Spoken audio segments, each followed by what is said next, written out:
Bonjour, je suis Clotilde et vous écoutez Expat et compagnie, un podcast qui raconte la vie de personnes ayant fait le choix de quitter leur pays d'origine pour s'envoler aux quatre coins du monde vers de nouvelles aventures.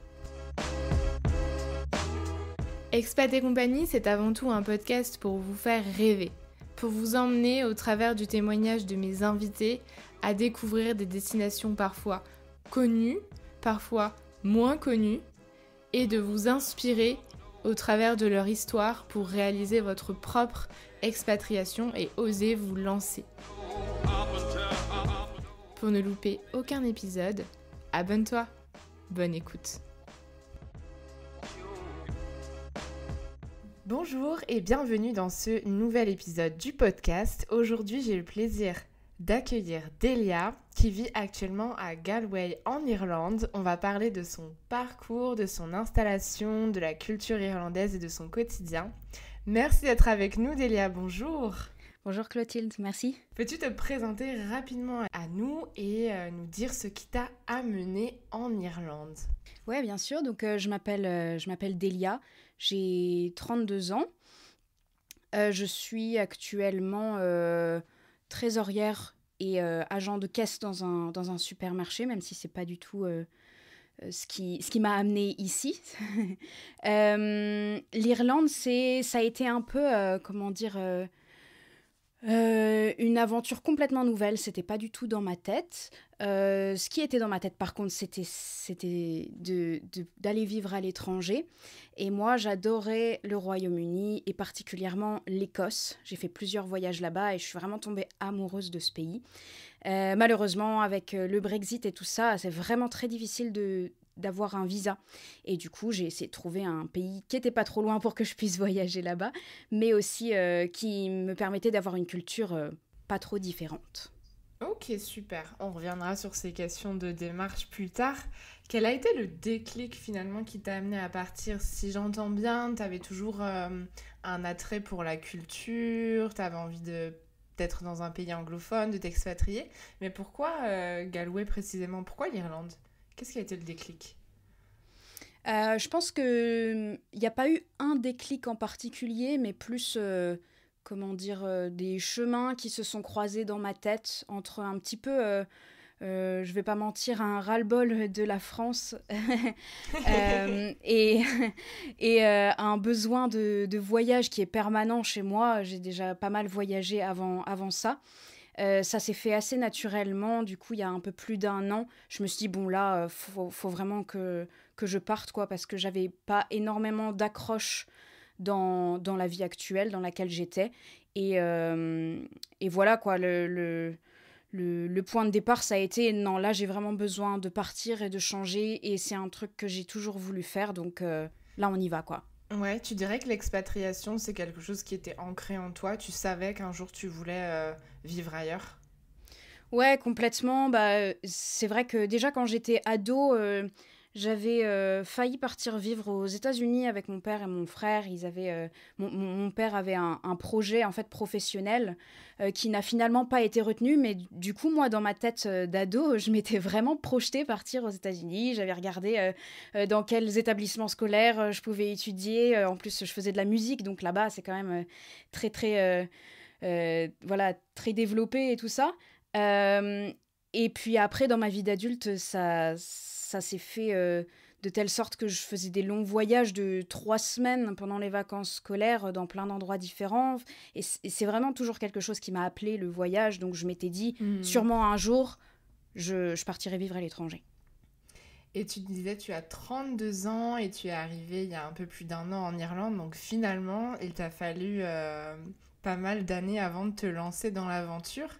Est-ce que tu as un conseil à donner aux gens qui sont un petit peu comme toi, qui en rêvent finalement depuis longtemps, et puis finalement la vie fait que ça a mis plus ou moins de temps à se mettre en place ?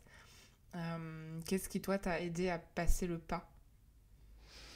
Alors, je sais pas si ça va aider, mais moi, ce qui m'a aidé à passer le pas, c'est que j'avais un peu atteint mes limites de tester de rester là où j'étais. D'accord. C'est le ras-le-bol dont tu parlais tout à l'heure, le ras-le-bol de la France. Ok. Ouais, c'est ça, c'est ça. Et puis après, j'ai construit quand même les choses sur un petit temps. À partir du moment où je savais que je voulais partir, j'ai d'abord fait des recherches sur l'Écosse, et puis je suis partie là-bas. Et puis après, j'ai vu que ça marchait pas. Donc, enfin, il y a eu plusieurs étapes dont je peux parler éventuellement qui ont amené à prendre la décision finale. Mhm. Mais c'est vrai que il n'y a pas eu un déclic en particulier, c'est plus des conditions générales qui m'ont amené à me dire, bon là, voilà, ça fait longtemps que je pensais à ça, maintenant il faut que je le fasse pour de vrai. Ok, ouais. Tu t'es dit, allez, maintenant, ça suffit, c'est le moment, il faut se lancer. Ouais. Et tu parlais culture, alors on va parler de la culture irlandaise. En Irlande, on dit souvent que les gens sont hyper chaleureux, très Mm. bavards, qu'ils ont la culture du pub, que voilà, le pub, c'est important dans la vie sociale. Est-ce que tu as remarqué, toi, une différence dans la façon dont les gens abordent les inconnus, par exemple dans la rue ou au pub, justement? Ouais, complètement, complètement. C'est vraiment ça, quoi. Ils sont vraiment trop gentils avec tout le monde. Ils sont vraiment, comment dire, s'ils voient qu'on est un peu perdu ou si on a des questions, ils vont être vraiment adorables avec nous et à vouloir nous aider coûte que coûte, on va dire, beaucoup plus qu'en France, quoi. C'est sûr que le rapport, il est vraiment très très chaleureux et ils font en sorte que tout le monde se sente bien Ouais. de prime abord, quoi. Donc c'est vraiment très agréable. Est-ce que tu as déjà été invité chez des Irlandais?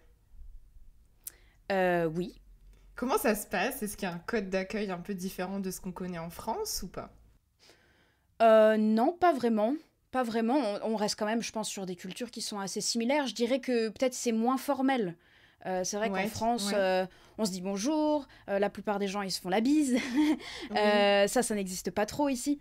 Euh, On se fait quoi, il- des hugs? Non, juste on dit bonjour. Un Ah, petit d'accord. hochement de tête, bonjour. Il n'y a pas forcément de hug. Les hugs, c'est plus entre amis, quoi. Mais c'est Ok. vrai que si on ne connaît pas de manière amicale la personne, ça va vraiment juste être un petit bonjour, petit hochement de tête, Pas de ça va. Et puis contact. hop, Ok. non, pas forcément de contact. Ce que moi j'apprécie fortement, je vais pas mentir, parce que la bise, voilà. Ok. Ouais, non, moi je suis pas Euh, très bise non plus, mais tu vois, en Allemagne, on fait le petit hug, là, le câlin, hmm, et moi j'apprécie bien cette tradition, ouais, je comprends ce moyen complètement. de Moi, communication. Me ouais, va. ouais, ouais. Mais non, sinon, à part ça, il n'y a pas vraiment de choses qui changent énormément, quoi. Fondamentalement, le tea time. On n'a pas le tea time en France. Et c'est très important ici. Oui. Donc, si on vient l'après-midi, c'est sûr qu'on va avoir sa petite tasse de thé, sa petite tasse de café et des petits biscuits, quoi, quand on va chez les Et gens. toi, finalement, c'est ce que tu recherchais, cette culture un peu british. Bah oui, oui, complètement. Ouais. Complètement. Ok. Ouais, super. Et j'ai évoqué le pub tout à l'heure. Est-ce que toi, tu vas au pub? Est-ce que tu fréquentes le pub?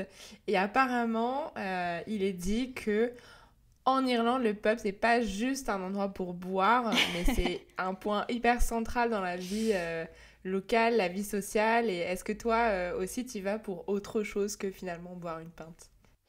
Alors, c'est hyper intéressant. J'y ai beaucoup pensé depuis que je suis en Irlande, notamment parce que moi, actuellement, je bois pas d'alcool. Mhm. Et comme c'est très, très central, en effet, c'est hyper intéressant d'observer comment ils fonctionnent. C'est sûr que eux, ils y vont vraiment en mode pour boire. Et je vais pas mentir, ils boivent énormément. C'est vraiment un truc, c'est vraiment Ouais. pas juste un cliché, quoi. C'est vraiment vrai. Euh, et puis surtout, ce que je trouve génial en fait dans les pubs ici, c'est qu'ils y vont en effet pour regarder les sports locaux à la télé, mais aussi pour jouer au billard. Enfin voilà, ils y vont vraiment pour passer du temps. Et du coup, des fois, ils passent vraiment beaucoup de temps au pub. Comparé à en Ouais. France, quand on va boire un verre, on prend juste un verre et le but c'est de surtout parler avec les gens et puis après on passe à autre chose quoi. Mais ouais, non, ici c'est vraiment une institution, le pub, et puis c'est vraiment très agréable quoi, c'est très cosy à l'intérieur. Ouais. Et puis il y a les sessions de musique aussi traditionnelles, Oui, j'imagine. oui, Est-ce que oui. ouais, t'en as vu? C'est fréquent? Comment ça se Ah passe? oui, c'est tous les soirs et dans quasiment tous les pubs. Ouais. Et puis ça dure jusqu'à tard, quoi, jusqu'à minuit. Entre 21h et minuit, il y a de la musique live dans tous les pubs. Et c'est génial en été parce que les pubs laissent les portes ouvertes. Du coup, même depuis la rue, quoi, on entend les gens jouer de la musique et c'est vraiment... Ouais, c'est super convivial, quoi. C'est convivial. C'est Est-ce ouvert. que tu as déjà participé à une fête locale traditionnelle comme la Saint-Patrick, par exemple? J'ai pas participé moi-même, non. Euh, mais par contre, même sans y participer, c'est vraiment super de regarder. Alors, il y a toujours une parade qui passe dans la rue. Énormément de musique partout et puis tout le monde est dehors. Pour le coup, il y a même des gens au boulot qui prennent un jour off parce qu'ils savent qu'ils veulent faire la Saint-Patrick, quoi. Ah ouais, ah, ça doit Ouais, être bien quand on le vit de l'intérieur. ouais, c'est vraiment marrant, quoi. C'est festif, puis pour peu qu'il fasse un peu soleil, et là, vraiment, c'est Et hyper là, c'est top. agréable. Ouais, Ok. ouais. Pour rester un peu dans ce thème festif, qu'est-ce que tu dirais de l'humour irlandais? Je pense qu'ils sont un peu comme les Français avec le sarcasme. Est-ce qu'il y a des expressions ou des tournures locales que t'as apprises pour t'intégrer, on va dire? Alors non, pas trop parce que je pense que eu un peu de mal au début à faire comprendre que je faisais des blagues. Moi, j'utilise énormément de sarcasme. Moi Et en fait, aussi. On est Français, hein? Ouais, On bah est ouais, Françaises. c'est ça. Mais non, j'avais l'impression qu'ils me comprenaient pas et qu'ils me prenaient vraiment au sérieux. Donc, au début, les premiers mois, j'étais vraiment obligée de dire non, non, mais c'est une blague. je, je suis pas sérieuse, c'est juste mon humour. Donc, pas de panique.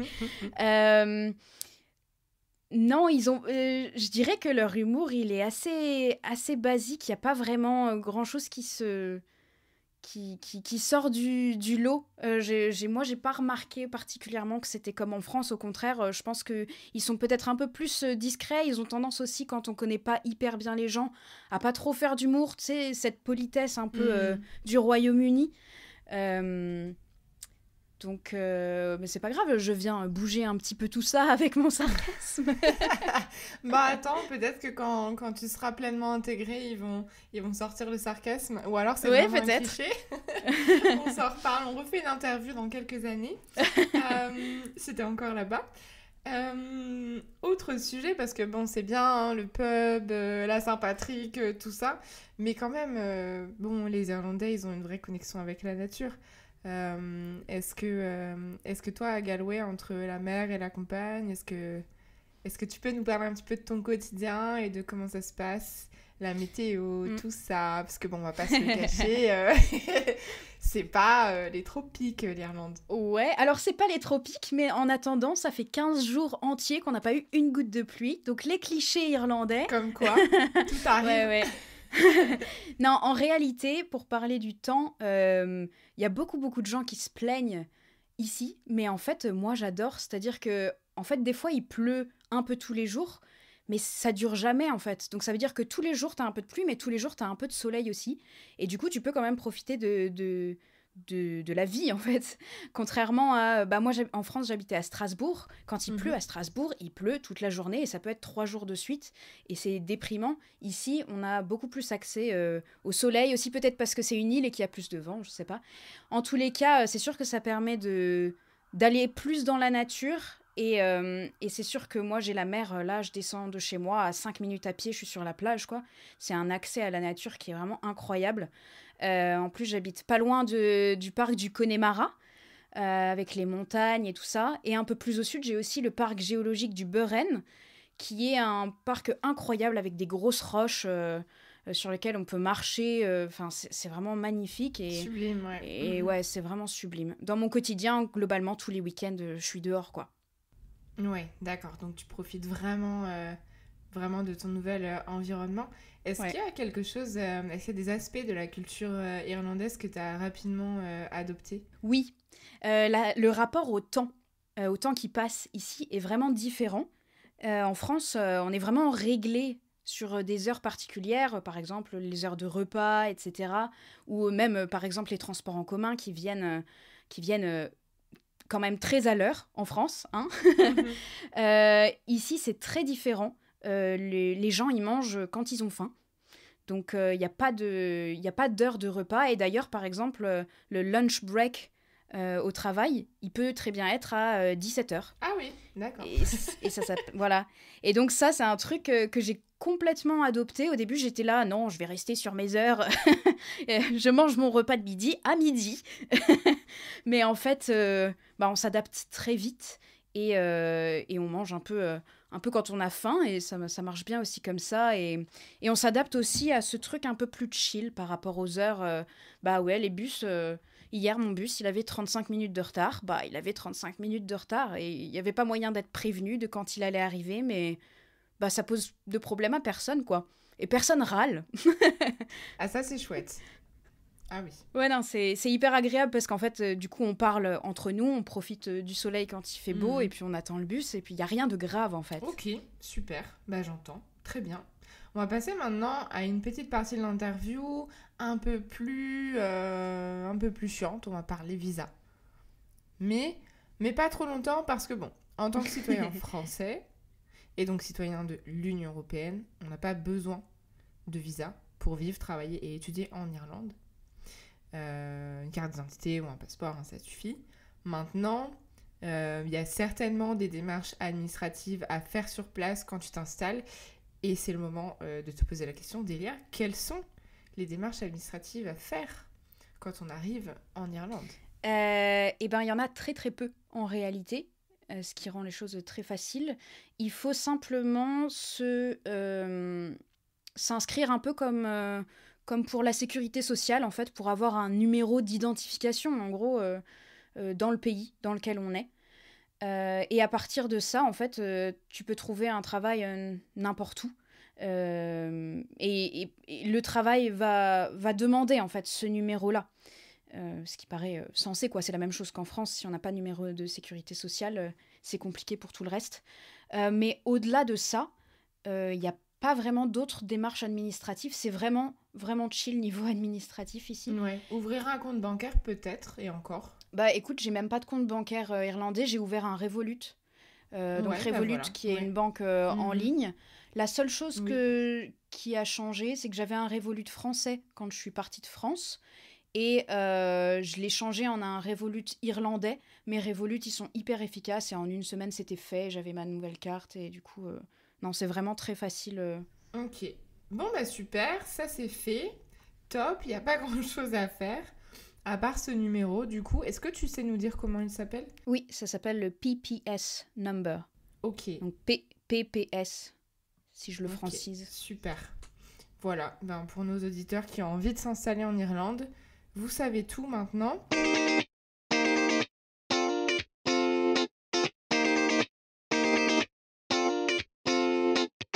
Donc après ces histoires de démarche, maintenant j'aimerais qu'on passe à l'aspect vie professionnelle, vie perso.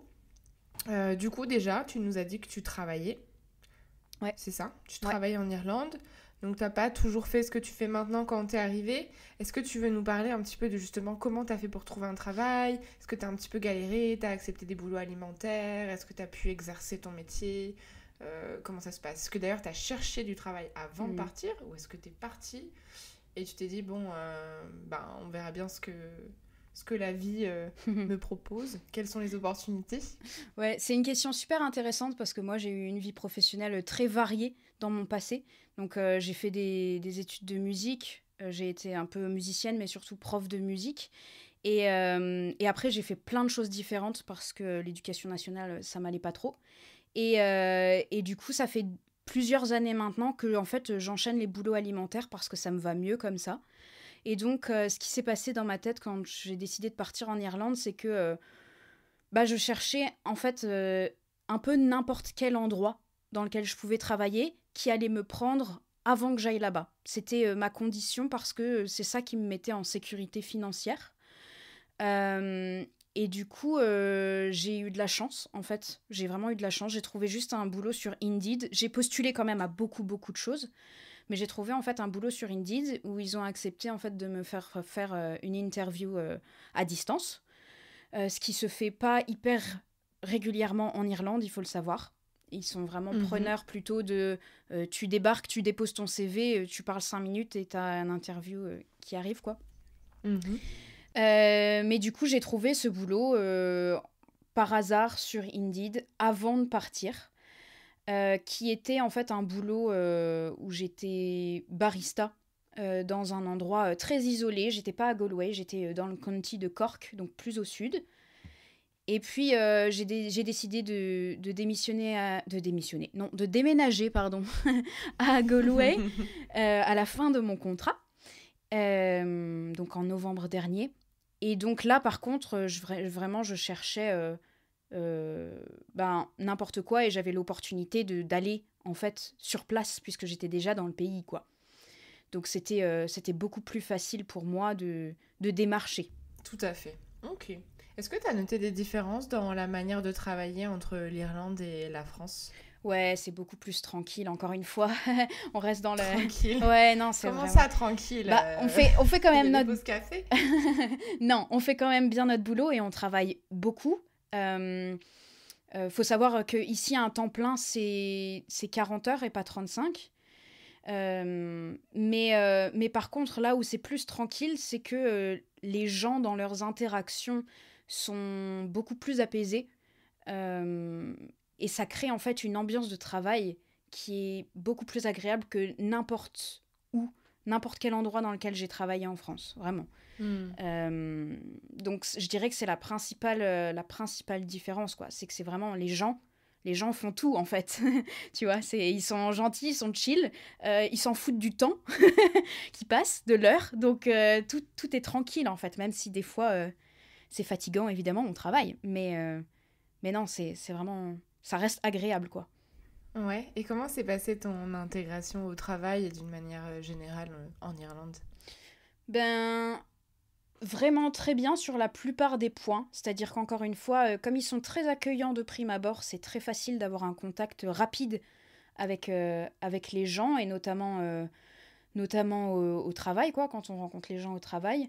Euh, L'intégration en tant que telle, un peu plus, je dirais, amicale, ou même pas forcément amicale, mais quand on commence à créer des liens, c'est un peu plus complexe parce que les Irlandais sont des gens qui restent beaucoup en surface. Dès qu'on va parler d'une émotion, là, il n'y a plus personne. Ah oui, Ouais, ok. ils sont assez fermés Surprenant. là-dessus. Et Ouais. il y a une petite phrase qu'on dit en Irlande, c'est What's the crack? Ça veut dire euh, qu'est-ce qu'il y a de cool, quoi? Qu'est-ce qu'il y a de cool à faire? Et on dit que les gens ici, ils sont all about the crack. C'est que à propos des trucs qui sont fun et cool, mais après, faut pas aller dans la réflexion et les émotions, quoi. Ah, d'accord, ok. Je vois, je vois. Ok, donc on reste dans un esprit ouais, de positivité, bonne vibe, Ouais, bon accueil, bon vivant, mais ok. Est-ce que tu dirais que tu as réussi à créer des amitiés plus profondes? ouais, complètement. Ouais. Ouais, Mais en fait, quand même, c'est ok. drôle parce que c'est pas avec des Irlandais. Ah oui, ok, ok, ok. Il y a Ok, j'entends. il y a beaucoup d'expatriés ici. Et du coup, voilà, j'ai une amie lituanienne, et j'ai une amie qui est anglaise, notamment. J'ai aussi des amis assez proches qui sont irlandais, mais c'est vrai que la plupart, c'est pas des gens irlandais. Ok, bon bah c'est aussi chouette hein, d'enrichir sa culture en rencontrant des gens de partout. Euh, Est-ce qu'il y a quelque chose qui te manque de la France, je veux dire? Pas du tout. Pas du Non, tout. je me faisais encore... Est-ce que tu es Ouais, bien épanoui, ouais, ouais, complètement. en Irlande? Complètement. C'est vraiment... je pense que j'ai vraiment trouvé ce que je cherchais dans ma vie et en vrai, ce qui me manquait dans ma vie en France. Euh, je pense que je me suis jamais trop sentie à ma place nulle part en France. Et je savais que j'avais besoin de partir, en fait. Et c'est pour ça que j'ai pris cette décision. Et en fait, il y a vraiment pas grand-chose qui me manque en France, à part, évidemment, ma famille. Euh, et mes amis que j'avais d'assez proches, quoi. Mais au-delà de Hmm. ça, il y a rien de la culture française qui me manque. Pas du tout, du tout. Je me sens beaucoup plus en sécurité émotionnelle et je me sens beaucoup plus tranquille et je suis beaucoup plus sereine dans cette culture irlandaise que je ne l'ai jamais été dans la culture française. Super, je te pose pas la question, est-ce que tu te vois y rester encore longtemps? Du coup, la réponse c'est oui. Et puis géographiquement, t'es pas trop loin de tes proches en France si jamais le besoin se ressent d'aller y faire un tour. Pour terminer, avant de parler conseils, est-ce qu'il y a un mot ou une phrase qui résume ton expérience d'expatriation? Sérénité, ouais. Sérénité? Ouais. J'avais pensé à apaisement aussi. Mais sérénité, c'est très très beau. Ok. Est-ce que tu as des conseils à donner à nos auditeurs qui nous écoutent et qui ont peut-être eux aussi envie de se lancer dans l'expatriation? Et pourquoi pas en Irlande? Bah ouais, moi j'ai envie de leur dire foncez parce que c'est vraiment une expérience unique et évidemment qu'il y a des choses qui sont un peu difficiles et ça demande du courage, c'est sûr, mais par contre derrière c'est l'aventure et c'est toujours une belle aventure parce que je pense qu'on se découvre soi-même en découvrant une nouvelle façon de vivre et voilà donc allez-y et au pire si ça vous plaît pas rentrez mais testez quoi. C'est ça. Osez tenter l'expérience et au pire rentrez et vous serez que grandi d'une aventure comme ça, je pense. Ouais, exactement. En tout cas, je vois tellement de témoignages de personnes qui sont heureuses de cette prise de décision, de ce changement de vie, que c'est aussi pour ça que je continue d'encourager des gens à réaliser leurs rêves. C'est super. Maintenant, nous allons passer à la petite interview dans l'interview. Donc, c'est la dernière partie de cet épisode. Alors, attention, Délia, est-ce que tu es prête? Oui. Alors, quel est ton endroit préféré au monde? Édimbourg. Quelle est ta meilleure découverte culinaire en Irlande? Les chips au vinaigre. T'as attendu d'être en Irlande pour découvrir les chips au vinaigre? Non, mais elles sont vraiment meilleures ici, quoi. Elles sont différentes? Ok. Bon, ouais. Je valide cette réponse. Et quelle est à l'inverse ta pire découverte culinaire en Irlande? Alors, j'en ai pas mangé moi-même parce que je suis végétarienne, mais le haggis, en gros, c'est des boyaux de mouton qui mettent dans une préparation. Et j'en ai vu une fois et non, ça je peux pas, quoi. Ouais, non, j'ai pas pu non plus la dernière fois que j'allais en Irlande. Je me suis dit, ouais, je suis très intéressée par la culture culinaire. Je me suis pas laissée tenter par cette chose. Mais voilà, non. Chacun ses goûts. En tout cas, c'est là, ça existe. Très bien. Et dernière question. Est-ce que tu as une anecdote d'expatriation à nous raconter? Ouais, bah, je pense que ça va aller dans le sens de tout ce que j'ai un peu déjà dit, mais en fait, la première fois que je suis rentrée en France, donc j'étais à Dublin pour aller prendre mon avion, et c'était chaotique. J'avais trop chaud, il a commencé à pleuvoir, j'avais un gros sac, j'avais plus de batterie sur mon téléphone, fallait que j'aille aux toilettes, bref, j'étais en panique, et je trouvais pas mon arrêt de bus sur cette méga avenue de Dublin. C'est l'enfer sur terre, cette avenue. C'est vraiment, faut imaginer en fait 3 voies de chaque côté de la rivière où il y a que des bus qui passent, des centaines et des centaines de bus qui passent. Et donc je trouvais pas mon arrêt de bus. Et je me suis dit, ok, je vais aller dans un pub, je vais m'installer 2 minutes. Donc je rentre et le gars, je pense qu'il a vu que j'allais pas très bien. Il a tout de suite été hyper gentil. Donc il m'installe à une table où je peux brancher mon téléphone. Il me dit, vous voulez boire quelque chose? Je dis, oui, un sirop de grenadine. Oh.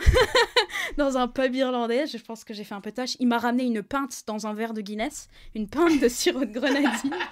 Je pense qu'ils ont fait la pire rentabilisation de toute l'année. Parce que je suis restée genre 1h30, j'ai branché mon téléphone, j'ai juste bu mon sirop de grenadine et une des serveuses m'a aidée à trouver mon arrêt de bus. Elle était adorable, mais vraiment adorable.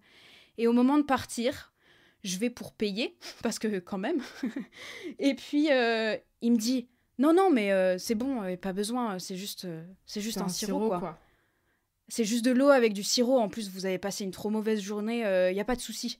J'étais adorable. Là, mais adorable, quoi. Trop gentil. Et en fait, j'ai beaucoup d'anecdotes comme ça, de trucs gratuits qu'on me file, en fait. Des tickets de bus ou des trucs comme ça, quoi. Tu rentres dans un bus et il dit non, c'est bon, vas-y, tu peux rentrer. Ok, bah super, superbe. Ouais. Bel exemple de la chaleur humaine des Irlandais en tout cas. Trop chouette. Bah écoute Delia, Ouais, merci complètement. beaucoup Ouais. d'avoir été avec nous. Ouais, Et merci beaucoup de pour m'avoir ton reçu. témoignage. Ouais, merci Merci. pour ton temps. J'espère que... Allez, tout le monde va débarquer en Irlande.